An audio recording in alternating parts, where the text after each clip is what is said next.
Allah memulakan surah Yunus ini, Allah sebut tentang Al-Quran. Alif Lam Ra, tilka ayatul kitab Al-Hakim. Inilah kitab Al-Quran yang penuh hikmah.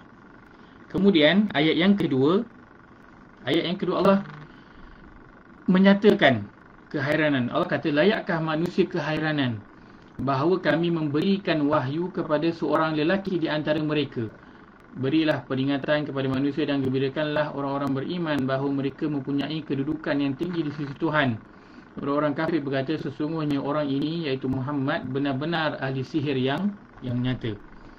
Allah dalam ayat kedua ni Allah sebutkan, Allah beritahu kita tentang ada sebahagian manusia pada zaman dulu dan juga pada zaman kita hingga pada zaman nanti akan datangnya hari kiamat, ada sebahagian manusia yang dia berasa pelik.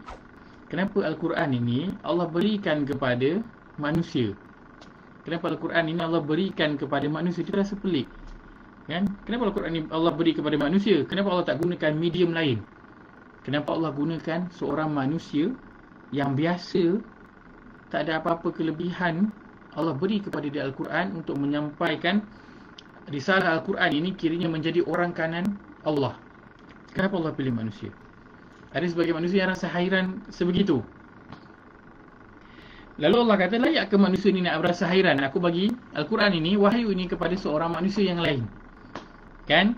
Dan saya nak bawakan, kalau kita lihat dalam surah ke-17, kalau kita lihat surah yang ke-17 ayat 94 dan ayat 95, kalau boleh kita beralih sekejap je. Kita buka kejap surah 17, surah Al-Isra ayat 94 dan ayat 95 pada muka surat 291. Muka surat 291 Allah berfirman, A'udzubillahi minasyaitanirrajim. وَمَا مَنَعَ النَّاسَ أَن يُؤْمِنُوا إِذْ جَاءَهُمُ الْهُدَى إِلَّا أَن قَالُوا أَبَعَثَ اللَّهُ بَشَرًا رَّسُولًا قُل لَّوْ كَانَ فِي الْأَرْضِ مَلَائِكَةٌ يَمْشُونَ مُطْمَئِنِّينَ لَنَزَّلْنَا عَلَيْهِم مِّنَ السَّمَاءِ مَلَكًا رَّسُولًا. Dan tidak ada sesuatu yang menghalang manusia untuk beriman ketika datang petunjuk kepadanya selain perkataan mereka, mengapa Allah memutuskan seorang manusia menjadi rasul? Kenapa Allah bagi Quran kepada seorang manusia dan suruh manusia itu jadi rasul, iaitu utusan?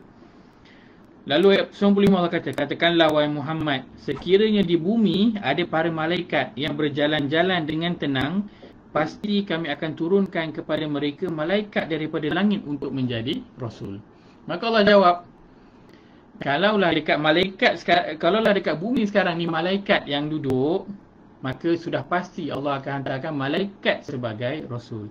Tapi sebab dekat bumi ni manusia yang duduk, maka sebab itulah Allah hantar manusia lah jadi rasul.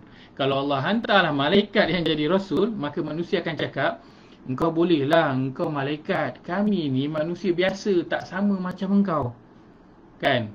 Sebab tu engkau boleh beribadah begini, engkau boleh terima ujian yang teruk sebegini, engkau boleh terima luka yang sebegini, sebab engkau malaikat. Kami ni manusia biasa, tak sama macam engkau. Sebab tu Allah pelik dengan orang yang dia pelik kenapa Allah hantar Al-Quran ini kepada seorang manusia. Kerana Allah jawab, kalaulah dekat atas muka bumi ini malaikat, sudah tentu Allah akan hantar malaikat itu, rasul itu adalah daripada kalangan malaikat. Tapi sebab di bumi ini adalah manusia, maka Allah hantarlah rasul itu juga daripada kalangan manusia.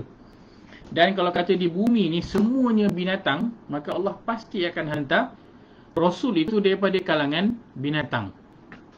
Begitulah yang Allah nak beritahu kepada kita. Maka janganlah pelik.